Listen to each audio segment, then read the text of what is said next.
Hello, good morning. അപ്പോൾ നമ്മുടെ ഇന്നത്തെ സ്പെഷ്യൽ കണ്ടാലോ? ഇന്ന് നല്ല അടിപൊളി പച്ച അയില കിട്ടിയിട്ടുണ്ട്. അപ്പോൾ ഇത് നല്ല രീതിയിൽ മാങ്ങ ഇട്ടൊന്ന് കറി വെച്ചാലോ? മീനൊക്കെ വെട്ടിയിട്ട് കാണാം കേട്ടോ. ഇനി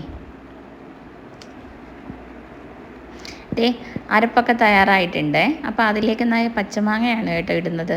പച്ചമാങ്ങ ഇട്ട് അയിലക്കറി വെച്ചിട്ടുണ്ടോ? ഒരു തവണയെങ്കിലും ഒന്ന് വെച്ച് നോക്കുക. അടിപൊളി ടേസ്റ്റാണ് കേട്ടോ.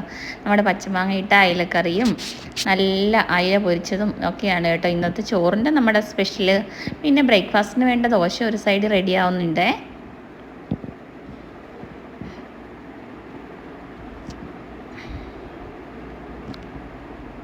ഇപ്പം ഒരുപാട് നമുക്ക് അയില കിട്ടുന്നുണ്ട് കേട്ടോ. അയിലയും കൊഞ്ചും ഒക്കെ നമുക്കിപ്പം സുലഭമായിട്ട് കിട്ടുന്നുണ്ട്. എന്താണെന്നറിയില്ല, സീസൺ ആണെന്നാണ് തോന്നുന്നത്.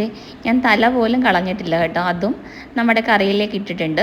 ചോറ് ഒരു സൈഡിൽ വെന്ത് വരുന്നുണ്ട്. ഇനി നമ്മൾ അയില പൊരിക്കാനുള്ള മസാലയാണ്.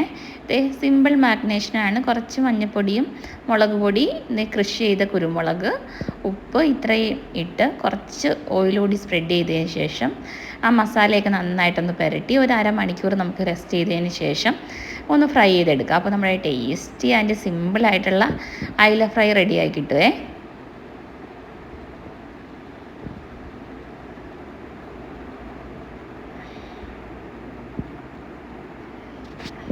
നമുക്ക് ഈ മാങ്ങയിട്ട മീൻകറി ഉണ്ടെങ്കിൽ ചോറ് കഴിക്കാൻ വേറെ ഒരു കറിയും വേണ്ട കേട്ടോ. അതൊരു പ്രത്യേക ടേസ്റ്റാണ് മീൻകറി നമ്മൾ മാങ്ങയിട്ട് വെക്കുമ്പോൾ. മാങ്ങയിട്ട മീൻകറിയൊക്കെ ഇഷ്ടമുള്ളവർ ആരെങ്കിലുമൊക്കെ ഉണ്ടെങ്കിൽ ഒന്ന് കമൻറ്റ് ചെയ്യണേ. അപ്പോൾ നമ്മുടെ അയില പൊരിച്ചത് അവിടെ നിന്ന് റെഡിയായി വരട്ടെ. അപ്പോഴത്തേക്ക് നമുക്ക് കുറച്ച് പാത്രങ്ങളൊക്കെ ഉണ്ട്, അതൊന്ന് കഴുകി വൃത്തിയാക്കി വെക്കാം. എന്നിട്ട് കാണാം കേട്ടോ ബാക്കി.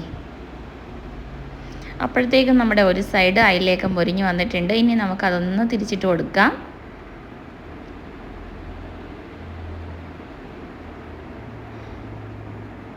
അപ്പോൾ നമ്മുടെ ക്രിസ്പി ആൻഡ് ടേസ്റ്റി ആയിട്ടുള്ള അയില ഫ്രൈയും ചോറും മീൻകറിയൊക്കെ റെഡി ആയിട്ടുണ്ട്. അപ്പം ഇന്നത്തെ വിശേഷങ്ങളൊക്കെ നിങ്ങൾക്ക് ഇഷ്ടപ്പെട്ടെങ്കിൽ ഒന്ന്